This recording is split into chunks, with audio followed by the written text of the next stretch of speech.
नमस्कार, मैं हूं अंकुर और आप देख रहे हैं सत्य हिंदी का न्यूज बुलेटिन। एक नजर अब तक की सुर्खियों पर।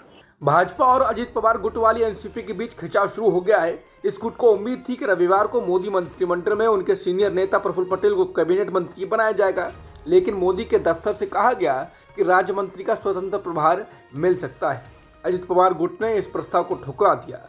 देवेंद्र फडणवीस अब इस मुद्दे पर सफाई देते घूम रहे हैं, लेकिन महाराष्ट्र में जल्द होने वाले विधानसभा चुनाव के मद्देनजर ये घटनाक्रम राजनीतिक तौर पर महत्वपूर्ण है। फडणवीस ने कहा कि जब गठबंधन के साथ सरकार बनती है तो कुछ नियम तय किए जाते हैं, कई पक्ष होते हैं, एक पार्टी की वजह से नियमों को बदला नहीं जा सकता, लेकिन भविष्य में जब भी विस्तार होगा तो उन्हें एडजस्ट किया जाएगा।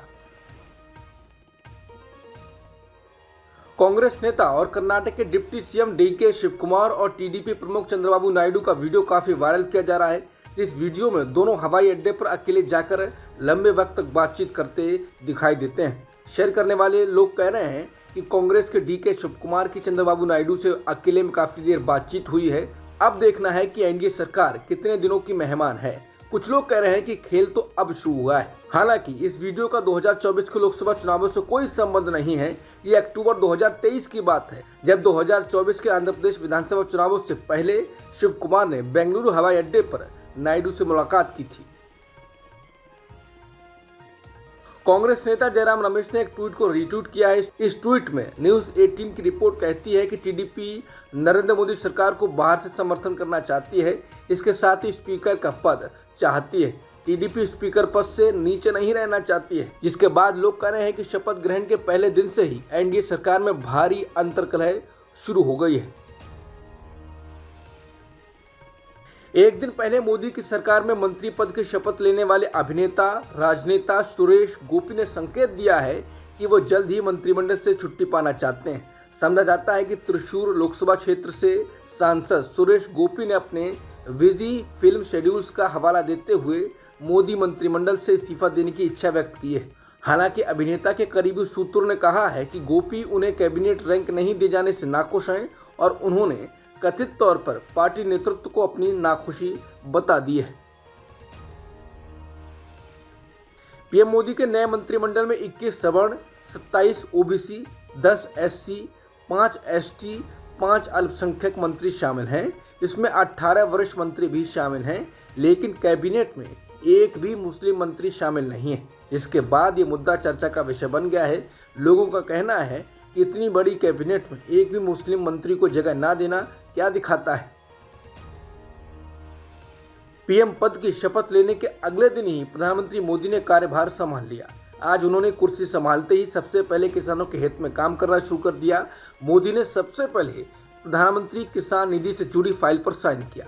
तीसरी बार प्रधानमंत्री के रूप में शपथ लेने के बाद प्रधानमंत्री मोदी ने पीएम किसान निधि की 17वीं किस्त जारी करने की अपनी पहली फाइल पर हस्ताक्षर किए।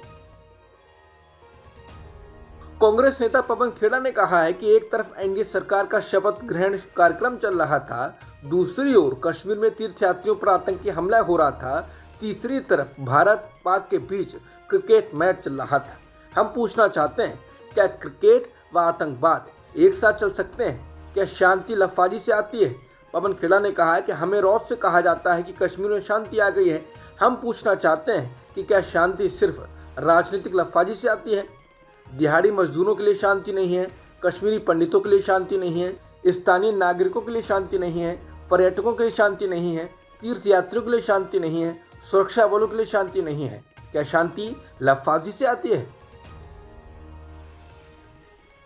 जम्मू कश्मीर के उपराज्यपाल मनोज सिन्हा ने रियासी में मारे गए लोगों के परिजनों को 10 लाख रुपए का मुआवजा देने का ऐलान किया है। सोशल मीडिया पर मनोज सिन्हा ने बताया कि इस हादसे में जो लोग घायल हुए हैं उन्हें 50,000 रुपए का मुआवजा दिया जाएगा। घायलों का जम्मू के अलग अलग अस्पतालों में इलाज चल रहा है। इसके अलावा मनोज सिन्हा ने बताया कि जिला प्रशासन ने एक कंट्रोल रूम स्थापित किया है ताकि जरूरतमंदों को जरूरी सहायता दी जा सके। जेपी नड्डा की केंद्रीय मंत्री बनने के बाद भाजपा यानी मोदी शाह को नई पार्टी अध्यक्ष की तलाश है। भाजपा संगठन से इस पद के लिए 2 नामों की अटकलें लगाई जा रही हैं, महासचिव विनोद तावड़े और सुनील बंसल। विनोद तावड़े महाराष्ट्र से हैं और राष्ट्रीय राजनीति में कदम रखने से पहले राज्य सरकार में मंत्री थे। वर्तमान में वो बिहार के प्रभारी महासचिव हैं और लोकसभा अभियान के दौरान कई प्रमुख जिम्मेदारियां संभाली हैं। हालांकि उन्हें आरएसएस से भाजपा में लाया गया था, लेकिन अब वो पूरी तरह पार्टी के लिए समर्पित हो गए हैं। सुनील बंसल एक अन्य नेता हैं जो राज्य महासचिव संगठन के रूप में पार्टी के लिए उत्तर प्रदेश का नेतृत्व करने के बाद प्रमुखता से उभरे हैं। कांग्रेस नेता सुप्रिया सुले ने कहा है कि एनडीए गठबंधन की सरकार और नरेंद्र मोदी को प्रधानमंत्री बने 24 घंटे भी नहीं हुए कि बीजेपी के लोगों के काले कारनामे एक बार फिर शर्म से सिर झुका रहे हैं। संघ परिवार के नेता शांतनु सिन्हा ने बीजेपी आईटी सेल के सरगना अमित मालवीय पर यौन शोषण का आरोप लगाया है।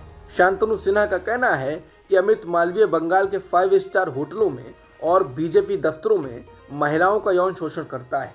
बीजेपी नेताओं में महिलाओं की आपूर्ति करने की होड़ लगी हुई है।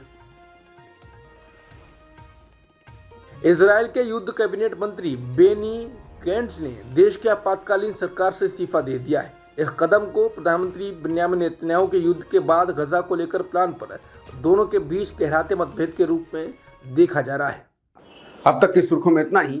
बाकी खबरों के लिए बने रहिए सत्यहिंदी.com के साथ।